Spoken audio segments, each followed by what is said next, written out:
Salam untuk semua pemirsa HCM Indonesia dimanapun Anda berada. Kembali lagi dengan acara pembahasan dari buku Yesus Nama di Atas Segala Nama. Saya mengundang semua pemirsa HCM Indonesia untuk selalu melakukan hal yang benar setiap harinya dan mengikuti kehendak Tuhan, bukan kehendak kita sendiri. Biarlah hidup kita selalu menjadi terang dimanapun kita berada dan terus melakukan yang benar setiap harinya dan memberikan rencana kita kepada Tuhan saja. Judul kita pada hari ini adalah pemilik seluruh harta duniawi kita.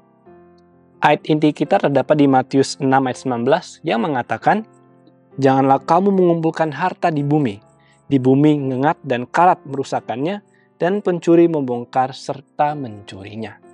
Pemilik seluruh harta duniawi kita telah datang ke dunia dalam bentuk manusia. Firman itu telah menjadi daging dan tinggal di antara kita. Kita tidak dapat mengerti betapa besar perhatiannya terhadap keluarga manusia. Ia mengetahui nilai setiap jiwa. Betapa besarnya perasaan sedih mencekam dirinya bila ia melihat bahwa warisan yang dibelinya menyukai ciptaan setan. Ini menceritakan bagaimana Yesus, sang pemilik semuanya, sang pemilik harta, ya. Dikatakan bahwa pemilik seluruh harta duniawi kita. Dia datang ke dunia ini menjelma menjadi manusia. Dia adalah Tuhan, tetapi dia menjelma dirinya menjadi manusia 100%, yaitu manusia yang mempunyai daging.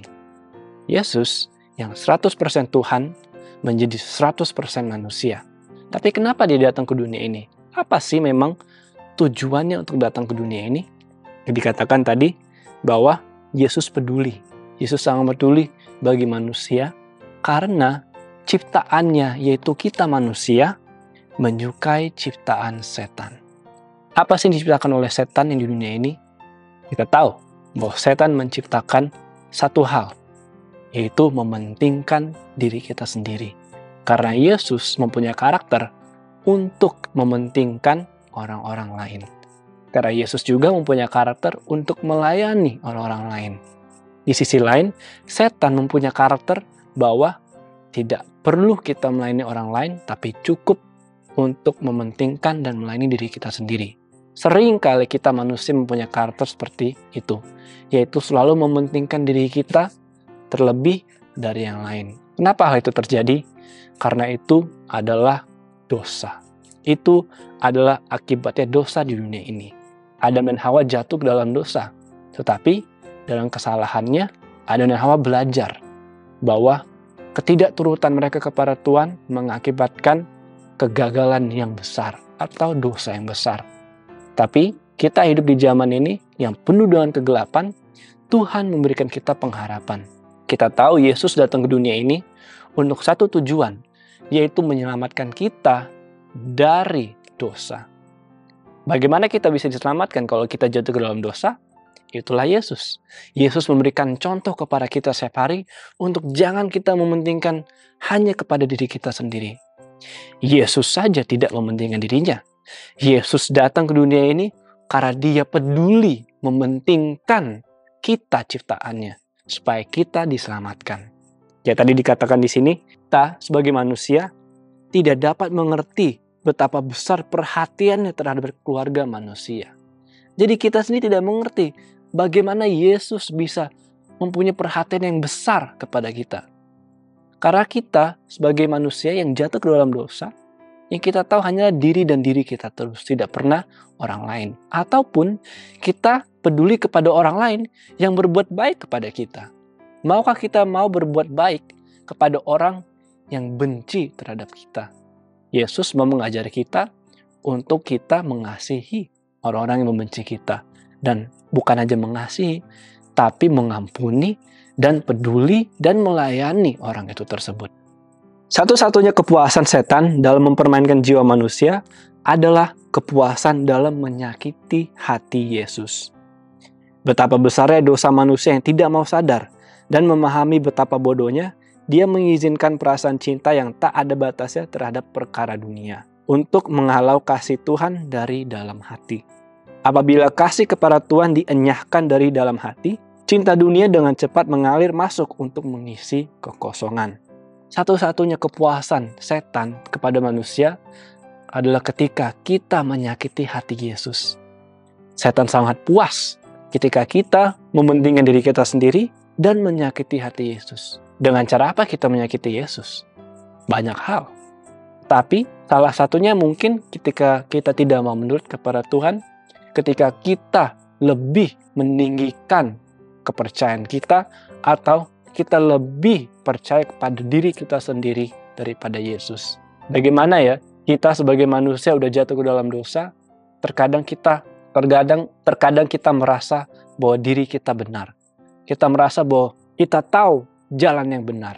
Tapi Tuhan mengatakan, apapun pilihan manusia karena jatuh ke dalam dosa akan membawa kita menuju maut. Karena upah dosa adalah maut. Tapi Tuhan yang datang ke dunia ini mau memberikan seperti peringatan kepada kita bahwa itu adalah salah, bahwa pemikiran kita, rencana-rencana kita ya, itu adalah salah. Karena apapun yang kita pikirkan pasti dosa dan dosa terus. Tapi jika kita mau dipakai oleh Tuhan atau merendahkan diri kita dan mengikuti jejak Tuhan dan menurut kepada Tuhan, kita akan diselamatkan. Ya, manusia sebenarnya tidak bisa diselamatkan. Sebenarnya kita tidak ada harapan di dunia ini. Tapi Tuhan, karena Tuhan peduli kepada kita, Tuhan rela mati di kayu salib untuk hanya dan sekali mati untuk kita.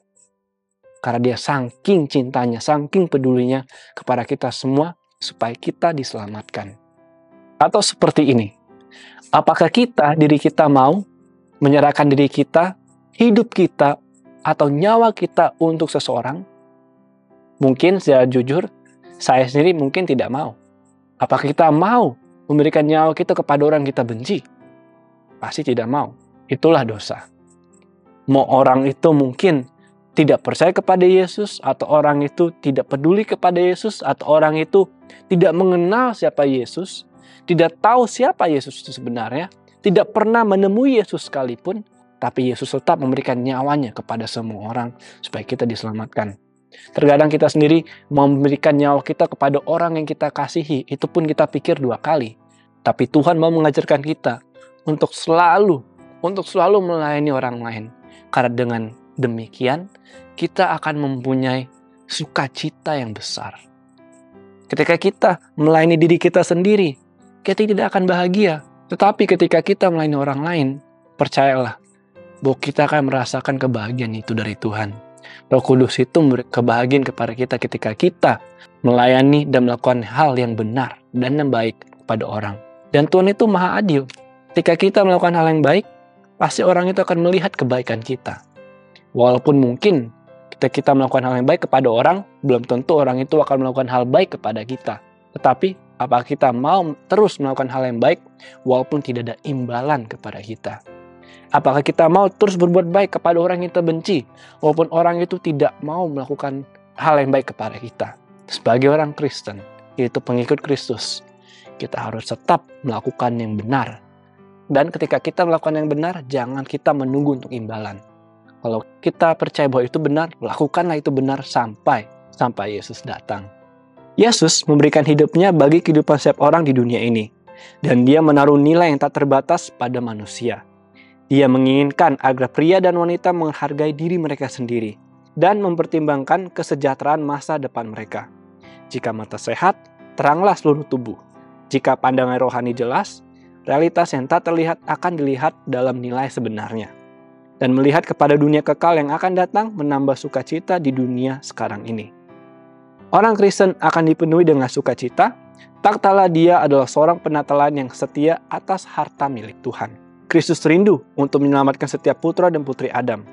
Dia mengangkat suaranya sebagai peringatan untuk mematahkan kutuk yang telah mengikat jiwa dalam perbudakan dosa. Dia mendesak manusia untuk berbalik dari kegilaan mereka. Dia membawa dunia lebih mulia pada penglihatan mereka dan berkata, janganlah kamu mengumpulkan harta di bumi. Councils on Stewardship, halaman 136. Ya, ini sangat jelas dikatakan bahwa Tuhan memberikan kita harta. Harta itu dipercayakan. Harta itu dipercayakan oleh Tuhan supaya kita gunakan untuk pelayanan Tuhan. Terkadang manusia ketika mereka mempunyai harta, Tuhan percayakan harta, yang selalu yang mereka pikirkan adalah diri mereka sendiri. orang lain nanti, tapi diri mereka sendiri. Tetapi Tuhan percayakan kita harta sebenarnya untuk dipakai untuk kemuliaan Tuhan. Harta itu juga adalah milik Tuhan. Berkat itu adalah milik Tuhan. Jadi apapun yang kita lakukan dengan berkat itu, ya kita lakukan untuk kehendak Tuhan. Tentu Tuhan mengetahui semua keperluan kita. Dan keperluan kita sudah dicukupi oleh Tuhan. Tetapi ingatlah bahwa berkat-berkat yang Tuhan berikan itu adalah untuk kemuliaan Tuhan, untuk pelayanan Tuhan. Kita sisakan sedikit untuk diri kita, tapi kita berikan besar untuk kemuliaan Tuhan, untuk pekerjaan Tuhan, dan untuk orang lain. Tadi sini dikatakan bahwa jika mata sehat, teranglah seluruh tubuh. Terkadang mata kita sangat lapar untuk mau sesuatu. Tapi ingat, itu keinginan atau keperluan kita. Tetapi jika kita mempunyai mata yang sehat, kita tidak lagi memikirkan diri kita sendiri, tapi kita memikirkan orang lain. Yesus aja memberikan contoh bahwa kita harus memikirkan orang lain terlebih dahulu, baru kita. Orang Kristen yang sesungguhnya adalah orang yang mau mementingkan orang lain dari dirinya sendiri. Kita hidup untuk melayani orang lain. Yesus datang ke dunia ini menjadi misionaris. Itu menjadi misionaris itu adalah untuk melayani orang lain. Yesus datang bukan untuk dilayani, tetapi malah dia melayani ciptaannya sendiri. Ini harus kita pikirkan. Bagaimana Yesus adalah Tuhan. Ya Tuhan, Raja dari Raja segala Raja, mau melayani kita manusia ciptaannya hingga mau mati ya untuk ciptaannya sendiri. Itu adalah sesuatu yang sangat tidak bisa dibayangkan. Bahwa ada Tuhan yang mau mati untuk ciptaannya. Tapi itulah Tuhan. Setiap hari kita harus ingat bahwa Tuhan memberikan berkat kepada kita, dipercayakan untuk pekerjaan Tuhan, bukan untuk diri kita sendiri. Renungkan lebih dalam. Seberapa berbahagiakah saya berbagi berkat materi yang Tuhan telah percayakan kepada saya? Berkat itu bukan hanya tentang uang. Berkat itu bisa waktu, bisa kepedulian kita, bisa percakapan kita, bisa apa yang kita pikirkan. Itu semua berkat. Jadi gunakanlah berkat semua yang kita miliki untuk pekerjaan Tuhan. Berkat-berkat percakapan, talenta adalah berkat yang dipercayakan oleh Tuhan. Gunakan talenta itu untuk pekerjaan Tuhan, bukan untuk diri kita sendiri. Karena Tuhan percayakan itu bahwa kita mampu untuk menjadi berkat bagi orang lain. Supaya orang lain juga bisa melihat karakter dalam diri kita. Supaya kita sebagai orang Kristen yang mengakui orang Kristen bisa berikan contoh kepada orang-orang supaya mereka melihat karakter kita dan memuliakan Bapa yang di surga. Jadi saudara-saudara, ingatlah selalu setiap hari untuk selalu merendahkan diri kepada Tuhan. Gunakan berkat Tuhan untuk pekerjaan Tuhan, bukan untuk diri kita sendiri. Tuhan pasti tahu keperluan kita. Tapi gunakanlah semua yang kita punya, talenta, berkat, dan harta untuk kemuliaan Tuhan, bukan untuk diri kita sendiri. Selalu menyerahkan diri kita kepada Tuhan. Tidak mengikuti diri kita, kehendak kita atau kedagingan kita, tapi hidup oleh roh. Karena Tuhan sudah memberikan kita contoh untuk menjadi orang-orang yang benar. Dan orang-orang yang mempunyai terang.